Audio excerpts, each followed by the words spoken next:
Iran Israel সংঘাতে সোমবার সারা দিন যা ঘটেছে। ইরানের রাষ্ট্রীয় টেলিভিশন ভবনে হামলা চালিয়েছে ইসরায়েল। এতে কিছুক্ষণের জন্য টেলিভিশনটির সম্প্রচার কার্যক্রম পুরোপুরি বন্ধ হয়ে গেলেও পরে সেটি পুনরায় চালু হয়। হামলায় কর্মীদের অনেকেই নিহত ও আহত হয়েছেন বলে জানিয়েছে কর্তৃপক্ষ। ইরানের রাষ্ট্রীয় টেলিভিশন ভবনে হামলার কথা স্বীকার করেছে ইসরায়েল। তাদের দাবি, গণমাধ্যম কার্যালয়টি ইরান সামরিক উদ্দেশ্যে ব্যবহার করছিল।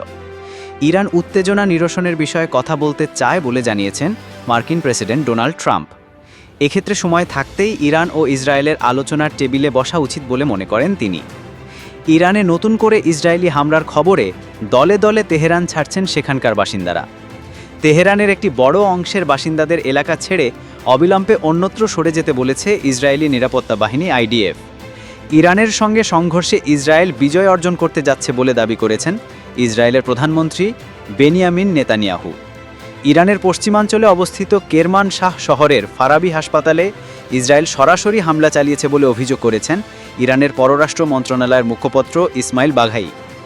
ইরান ইসরায়েল সংঘাত বন্ধে মধ্যস্থতা করতে প্রস্তুত পুতিন এবং এরদোয়ান। ইরান ইসরায়েল পাল্টে হামলা অব্যাহত থাকায় আপাতত ইরানের সঙ্গে নিজেদের সীমান্ত বন্ধ রাখার সিদ্ধান্ত নিয়েছে পাকিস্তান। ইরানে অবস্থানরত বাংলাদেশি নাগরিকরা জরুরি প্রয়োজনে যেন যোগাযোগ করতে পারেন সেজন্য হটলাইন চালু করেছে তেহরানস্থ বাংলাদেশ দূতাবাস। আয়রন ডোমে আগের মতো ভরসা পাচ্ছেন না সাধারণ ইসরায়েলিরা। ইরানের মিসাইল লঞ্চার বা ক্ষেপণাস্ত্র উৎক্ষেপণ যন্ত্রের 1/3 ধ্বংস করে দেওয়ার দাবি করেছে ইসরায়েলের সেনাবাহিনী। পরমাণু বিষয়ক আলোচনা অব্যাহত রাখতে হলে মার্কিন যুক্তরাষ্ট্রকে আগে ইসরায়েলি হামলার নিন্দা জানাতে হবে বলে জানিয়েছেন ইরানের পররাষ্ট্র মন্ত্রণালয়ের মুখপাত্র ইসমাইল বাঘাই।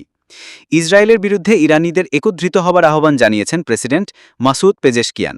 রবিবার রাতে ইরানের হামলায় ইসরায়েলে 8 জন নিহত হয়েছেন। Faizi TV news desk.